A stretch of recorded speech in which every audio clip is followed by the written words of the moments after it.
જય શ્રી કૃષ્ણ મિત્રો, ક્રેવિસા મોટિવેશન ભક્તિ ચેનલ પર આપ સૌનું સ્વાગત છે।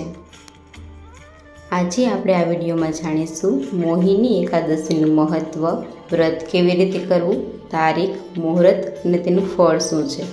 તો વિડીયો અંત સુધી જરૂર જોતા રહેજો।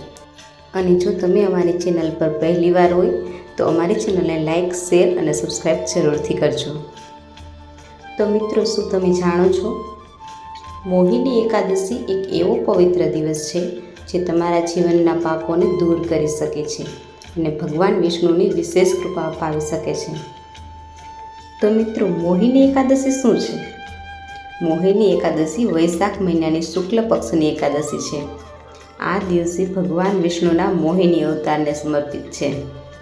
સમુદ્ર મંથન સમયે ભગવાન વિષ્ણુએ મોહિની રૂપ ધારણ કરીને દેવતાઓને અમૃત આપ્યું હતું, એટલા માટે આ એકાદશી ખૂબ જ પવિત્ર માનવામાં આવે છે। તો હવે આપણે જાણીએ આ વ્રત કરવાની વિધિ। મોહિની એકાદશીનું વ્રત કરવા માટે સવારે વહેલા ઉઠીને સ્નાન કરવું, સ્વચ્છ કપડાં પહેરીને ભગવાન વિષ્ણુની પૂજા કરવી, ફૂલ, તુલસી અને ફળ અર્પણ કરવા, દીવો પ્રગટાવીને મંત્ર જાપ કરવો, ઓમ નમો ભગવતે વાસુદેવાય। આ દિવસે અનાજ, ચોખા અને દાળ ખાવા નહીં, ફળ અને દૂધથી ઉપવાસ રાખવો, સાંજે ભગવાનનું સ્મરણ કરી અને આરતી કરવી। તો હવે જાણીએ આ વ્રતનું મહત્ત્વ। મોહિની એકાદશીનું વ્રત ખૂબ જ પવિત્ર માનવામાં આવે છે। આ વ્રત કરવાથી પાપનો નાશ થાય છે અને આત્મા શુદ્ધ બને છે, ભગવાન વિષ્ણુની કૃપા પ્રાપ્ત થાય છે। તો હવે વાત કરીએ વ્રતનું ફળની। શાસ્ત્રોમાં કહેવામાં આવ્યું છે કે આ વ્રત કરવાથી મનુષ્યને પાપોથી મુક્તિ મળે છે અને જીવનમાં સુખ, શાંતિ અને સમૃદ્ધિ આવે છે। આ વ્રત મોક્ષનો માર્ગ પણ સરળ બનાવે છે।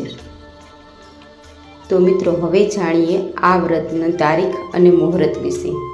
તો મિત્રો, મોહિની એકાદશી વર્ષ 2026માં 27 એપ્રિલના દિવસે આવે છે। એકાદશી તિથિનો પ્રારંભ 26 એપ્રિલ સવારે લગભગ 9 વાગ્યાથી થાય છે અને તેનો અંત 27 એપ્રિલ સવારે લગભગ 11 વાગે થાય છે। વ્રત એકાદશીના દિવસે રાખવામાં આવે છે અને દ્વાદશીના દિવસે પારણું કરવું જોઈએ। તો ચાલો હવે જાણીએ પારણાનો શુભ સમય। તો પારણાનો શુભ સમય 28 એપ્રિલ સવારે લગભગ 6 વાગ્યાથી 8:30 સુધી માનવામાં આવે છે। તો મિત્રો, સમય અને મુહૂર્ત તમારા શહેર મુજબ થોડા બદલાઈ શકે છે, તેથી તમારા નજીકના પંચાંગ અનુસાર ચોક્કસ સમય ચકાસો। તો મિત્રો, આ એકાદશી આપણને શીખવે છે કે ભગવાન પર વિશ્વાસ અને ભક્તિ રાખવાથી જીવનના દરેક દુઃખ દૂર થઈ શકે છે। જો તમે પણ ભગવાન વિષ્ણુ પર શ્રદ્ધા રાખો છો તો કોમેન્ટમાં લખો ઓમ નમો ભગવતે વાસુદેવાય નમઃ। અને આવી જ ભક્તિભરી વિડીયો માટે ક્રેવિસા મોટિવેશન ભક્તિ ચેનલને લાઇક, શેર અને સબસ્ક્રાઈબ કરવાનું ભૂલશો નહીં। ધન્યવાદ।